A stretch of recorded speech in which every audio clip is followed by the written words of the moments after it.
আসসালামু আলাইকুম। আমেরিকা ইসরায়েলের গর্ভ ইরানের হাতে ধ্বংস। আমেরিকা ইসরায়েলের গর্ভ হলো F-35 যুদ্ধ বিমান।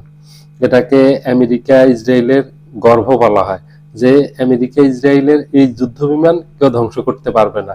পৃথিবীর কোনো আকাশ প্রতিরক্ষা ব্যবস্থায় এটাকে প্রতিরোধ করতে পারবে না, প্রতিহত করতে পারবে না, এবং পৃথিবীর কোনো ক্ষেপণাস্ত্র এটাকে ভূপাতিত করতে পারবে না।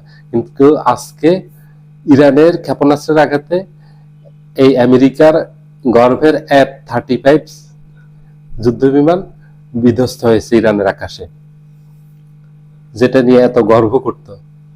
এটা কারো কাছে বিক্রি করতো না। আমেরিকা শুধু এটা ইসরায়েলের কাছে কিছু বিক্রি করছে, আর আমেরিকা এটা ব্যবহার করে, আর পৃথিবীর কারো কাছে বিক্রি করেনি। এমনকি এই যে মধ্যপ্রাচ্যের আমেরিকার সবচেয়ে ঘনিষ্ঠ মিত্র বলা হয় সৌদি আরব, কাতার, কুয়েত, আরব আমিরাত। আরব আমিরাত কিনতে চেয়েছে, আরব আমিরাতের কাছে আমেরিকা বিক্রি করেনি। এটা নিয়ে আরব আমিরাতের সাথে আমেরিকার একটা মনোমালিন্য তৈরি হয়েছে কয়েক বছর আগে, এই 2-3 বছর আগে। যেহেতু আরব আমিরাত আমেরিকার খুব ঘনিষ্ঠ বন্ধু, আরব আমিরাত ভেবেছিল যে তার কাছে F-35 যুদ্ধ বিমান বিক্রি করবে, বিক্রি করেননি। সেটা আজকে ভূপাতিত করছে। তো ভূপাতিত করার ফলে যেটা লস হয়েছে, আমেরিকার লস হয়েছে। কারণ হলো আমেরিকার এই যুদ্ধ বিমান থেকে মানুষের বিশ্বাস, আস্থা কমে যাবে, এটার মার্কেট ভ্যালু কমে যাবে। যেহেতু এটা ইরানের কাছে, ইরানের প্রযুক্তির কাছে হেরে গেছে। এটা ইরানের মিসাইলের আঘাতে এটা ধ্বংস হয়ে গেছে। তা এটা আর রাশিয়া অথবা চীন, তাদের যেসব আধুনিক অস্ত্র আছে ওগুলির কাছে তো এটা নস্যি, কিছুই না। ইরানের থেকে আরো শক্তিশালী রাশিয়ার অস্ত্র এবং চীনের অস্ত্র। তো চীনের আকাশে গেলে, রাশিয়ার আকাশে গেলে এগুলির অবস্থা কি হবে? তো এগুলি তো সেখানে টিকবে না। আমেরিকা যে এটা নিয়ে এত অহংকার করত, এটা এখন আমেরিকার অহংকারে চূর্ণ বিচূর্ণ করে ফেলছে ইরান। তো এই যুদ্ধে ইরানের অনেক অর্জন আছে। এই ইরান যেমন এই যুদ্ধে হারিয়েছে, তেমন ইরানের অর্জন আছে। ইরানের অর্জন হলো ইরানের যে সামরিক সক্ষমতা আছে সেটা বিশ্ব এবার জানতে পেরেছে ভালোভাবে। যে ইরানের সামরিক শক্তি সম্পর্কে এতকাল বিশ্ব, বিশেষ করে ইউরোপ আমেরিকা অন্ধকারে ছিল।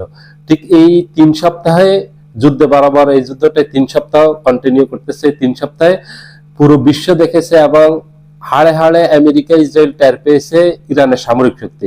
ইরান যে সামরিকভাবে দুর্বল কোনো দেশ না, অত্যন্ত শক্তিশালী একটা দেশ। এবং ইরানের যে সর্বাধুনিক অস্ত্র আছে, যে কোনো দেশকে মোকাবেলা করার মতো।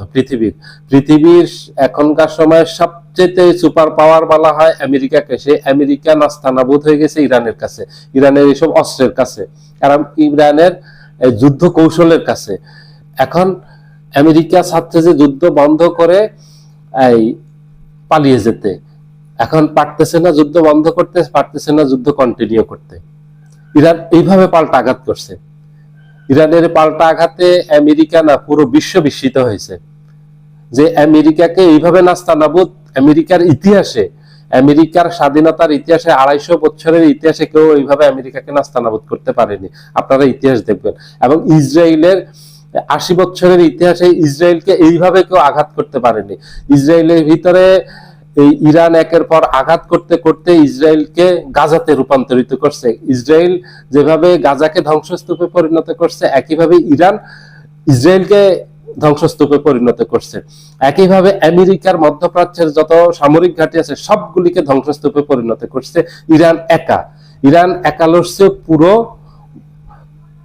পৃথিবীর বিপক্ষে এক হিসাবে। কারণ আমেরিকাকে সহযোগিতা করার জন্য পুরো ইউরোপ আছে। এই মধ্যপ্রাচ্যের যে মুসলিম কান্ট্রিগুলি আছে ইরান ব্যতীত, সবগুলি হলো এগুলি আমেরিকার মিত্র রাষ্ট্র, আমেরিকার বন্ধু রাষ্ট্র। ওরা আমেরিকাকে অর্থ দিয়ে সহযোগিতা করতেছে এবং তাদের এই স্থলপথ, আকাশপথ, জলপথ সবকিছু ব্যবহার করতে দিচ্ছে। ইরানকে তো কেউ দিচ্ছে না। এবং ইসরায়েল সহ অ্যাটাক করছে আমেরিকা। তো এক ইরান একা পুরো বিশ্বের এক হিসাবে একটা বিশ্বকে মোকাবিলা করতেছে। ইরানের পাশে কেউ নেই। ইরান তার যে সামরিক সক্ষমতা আছে সেটা দিয়ে লড়তেছে ইসরায়েল এবং আমেরিকার সাথে, এবং সেখানে একেবারে সমান তালে লড়ে যাচ্ছে। ইরান পরাজিত হয়নি, ইরানের ক্ষতি কম হয়েছে। সবচেয়ে বেশি ক্ষতিগ্রস্ত হয়েছে আমেরিকা, ইসরায়েল।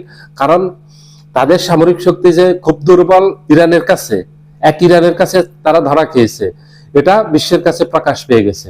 ইসরায়েল যে কত দুর্বল, যুদ্ধের আগে যেভাবে ডোনাল্ড ট্রাম্প হুম্বিতম্বি দিয়েছে, ইসরায়েল হুম্বিতম্বি দিয়েছে যে একেবারে একদিন দুই দিনে ইরানকে ধ্বংস করে দিবে, ইরানকে নিঃশেষ করে দিবে, এবং 2-3 দিনের মাথায় ডোনাল্ড ট্রাম্প, যুদ্ধ শুরু হওয়ার 2-3 দিনের মাথায় ডোনাল্ড ট্রাম্প ঘোষণা দিয়েছে যে ইসরায়েল এবং আমেরিকা ইরানকে ধ্বংস করে দিয়েছে।